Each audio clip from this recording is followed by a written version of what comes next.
Makan. Ngeke sisi.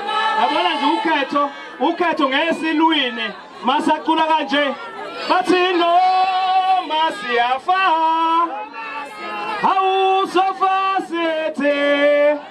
Bathi no masiyafa, no masiyafa, so fast it. Alukova. Ayike ngathi anikwazi ukucula la. Oh nilindi ikipa. Nizocula masanthola ikipa. Okay. Ngani ngenzela ifavor ngicathi abafethu bayezwa lapha uthi ngidinga ikipa. Ashoni lento eyodwa ke babe beyilungisa. Ungayijahe mbe. Iyabulala ungayijahe mbe. Hey ungayijahe mbe. Iyabulala ungayijahe mbe. Hey ungayijahe mbe. Iyabulala ungayijahe mbe. Amandla. Viva Mkhonto wesizwe, viva! Usungenile uMkhonto wesizwe, usungenile! Ubuyile umsholozi, ubuyile! Siyamthanda umsholozi, siyamthanda! Hayibuye! I-Afrika! Amandla! Igama lami nguThamsanqa Wakhuzwayo of the MK student movement. Ngilethile amazwi amaningi ngiyabona ilanga liyashisa futhi kade nifikile. Kodwa ke ake ngiqale ngokuthi nginibonge indlela enihlonipha ngayo umcimbi ngoba niyazi ukuthi lo umcimbi weMK party okumele ngomhla ka29 soyivotela sonke. So le discipline engiyibona la ngifuna ukuyincoma inhle kakhulu asishayelizana njengaze ngiqhubeka. Futhi ngiyazi ukuthi ngoba sikule nhlangano ekuthiwa uMkhonto wesizwe siyayazi istraya ngithi uMkhonto wesizwe. Kudala before senze manje ibinhlangano yezepolitiki kwakuyinhlangano eyakhiwa amasosha ngithi siyakhumbula.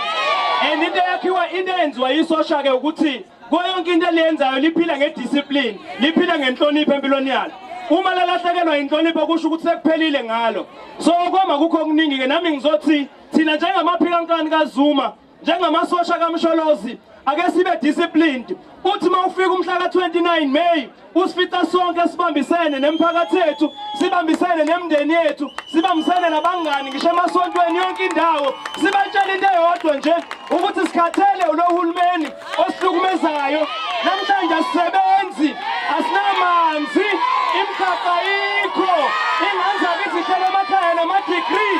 Sikhathele, sizothi ke namhlanje angeke futhi sabuyele emumva ngoba umsholo usesinikile ikhaya lethu elisha uMkhonto wesizwe party. Ngiyanxenxa ke nonke nganza kwethu ukuthi singalenzi iphutha kumarali uma sizela siwezwela ukuthi siyothatha amandla ukuze uma sikwela emphakathini yethu sikhulume ngezwe elilodwa, sikhulume into eyodwa. Ngiyacela ke bafowethu ukuthi uma sisuka la sonke songena umuzi nomzana singalenzi iphutha, sibatshela into eyodwa nje ukuthi umhla ka29 May we are voting for the MK party. Wonke amabhalothi wamathathu. National is votelani, regional is votelani, provincial is votelani.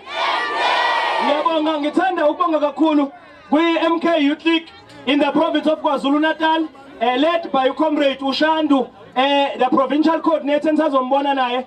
Bayasebenza kakhulu nalo mcimbi muhle kakhulu, it's well coordinated. Ngisho sikhuluma simemeza kakhulu ngoba khona imbhobho enza ukuthi kube lula ukukhuluma. Kubalulekile ukuthi sibabonge ngokusebenza kwabo. Sifuna ukusho ukuthi si student movement konke ama-institutions lapho esikhona ngoba thina sigxile kakhulu kuma-university nama-college. Siyohlala njalo sibanike i-support yethu kuma-programs wabo ngoba okwabo nokwethu it is one goal, it's the same thing esiyifunayo, which is to remove this government of the ANC of Ramaphosa. Sizofaka uhulumeni kababa uMsholozi uNcamalalo. Ngakho-ke i-Youth League ne-student movement sinto eyodwa futhi siyathandana futhi simile sonke sithi akangene uZuma, akangene.